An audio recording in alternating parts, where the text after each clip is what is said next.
Kylian Mbappe tuntut PSG 1,7 triliun rupiah. 2 bulan tidak digaji usai pindah ke Real Madrid. Kylian Mbappe telah memberitahu PSG tentang gaji yang belum dibayar sebesar 100 juta atau sekitar 1,7 triliun rupiah menurut media Prancis. Bintang Prancis Kylian Mbappe yang saat ini sedang menjalani perawatan patah hidung di Euro 2024. Kylian Mbappe sendiri resmi menandatangani kontrak dengan Real Madrid pada awal bulan, akhirnya mengakhiri saga transfer 2 tahun yang berlarut-larut. Meskipun kepindahan Kylian Mbappe ke Santiago Bernabeu berstatus bebas transfer, harga sang mega bintang tidak akan murah bagi Real Madrid.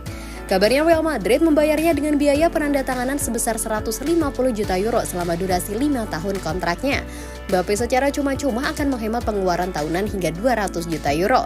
Setelah kepergian Mbappe, tampaknya juara Ligue 1 itu mungkin masih harus mengeluarkan uang yang cukup besar.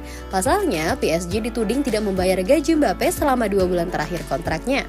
Seperti diberitakan pertama kali oleh L'Equipe dan sejak dikonfirmasi oleh The Athletic, PSG menolak membayar gaji pemain Prancis itu untuk Mei dan Juni 2024. Padahal Mbappe masih resmi terikat kontrak di Paris hingga 30 Juni ini. Mbappe sebelumnya berbicara tentang perjanjian keluarnya sebagai jaminan bahwa semua pihak terlindungi, tetapi tampaknya perpisahannya dengan PSG sama sekali tidak damai. Ditegaskan bahwa PSG merasa seolah-olah Mbappe tidak akan mampu memenuhi tawarannya untuk melindungi ekonomi klub, dan sebagai akibatnya klub ibu kota memutuskan untuk menahan gaji dan biaya bonusnya.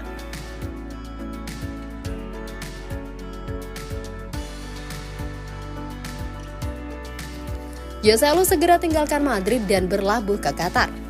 Joselu segera menyudahi kebersamaannya dengan Real Madrid.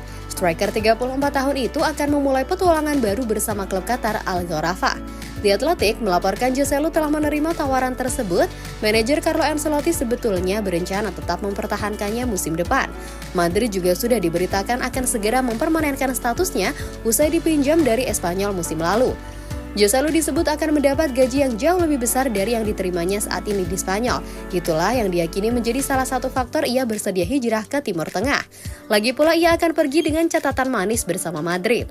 Meski hanya bermain semusim dan sering menjadi ban serep, namun kontribusinya tak bisa diabaikan dalam keberhasilan Madrid memenangi La Liga dan Liga Champions 2023-2024. Ia mencetak 17 gol dan 3 assist dalam 49 laga, 18 diantaranya menjadi starter. Joselu pun dihormati di Madrid karena profesionalismenya yang ia tunjukkan. Namun harus diakui hadirnya Endrick serta Kylian Mbappe diprediksi akan makin membatasi menit bermainnya musim depan. Ia pun sudah merasakan hal itu juga dalam wawancara belum lama ini. "Saya tidak yakin akan tetap di Madrid," ujarnya dilansir dari Marca. "Sebab keputusannya bukan cuma di saya tapi ada banyak pihak. Saya tidak bisa berkata apa-apa karena saya belum ada informasi apapun. Bukannya saya ragu tapi memang ini kenyataannya. Madrid telah merekrut 2 penyerang," tutupnya.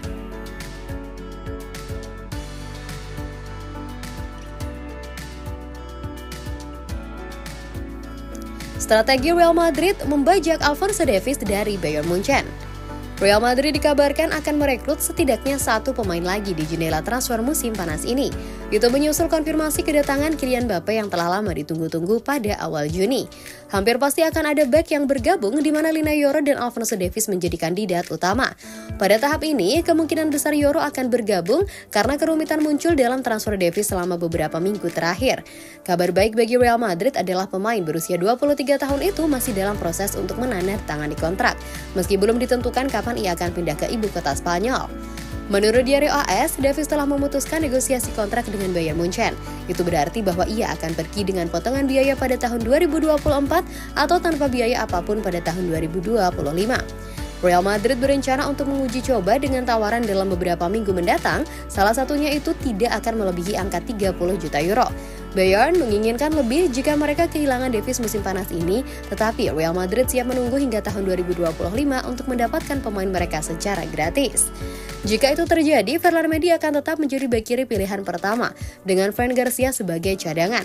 Beberapa anggota dewan sebenarnya lebih memilih pemain Prancis itu dibandingkan Davies, meski Carlo Ancelotti berpandangan keduanya bisa hidup berdampingan dalam satu skuad.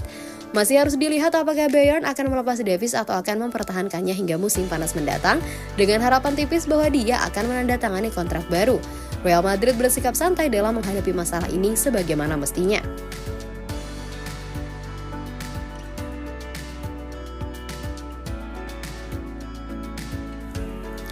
Arda Güler diyakini akan jadi pemain yang hebat. Pelatih hebat Turki Fatih Terim yakin gelandang andalan Real Madrid Arda Güler sedang menuju kehebatan, bahkan menjadi salah satu kandidat Ballon d'Or. Dia masih berusia 19 tahun, namun dalam penguasaan bola dia sama dominannya dengan pemain yang lebih berpengalaman. Ketika dia pergi ke Spanyol, saya berbicara dengannya. Saya mengatakan kepadanya bahwa kami bangga padanya, bahwa saya sangat percaya padanya dan saya mendoakannya sukses. Dia selalu ingin bermain, sangat penting untuk membuat rencana dengan benar, katanya. Dia bekerja dengan Carlo Ancelotti di Real Madrid, jadi dia menjalani evaluasi menyeluruh.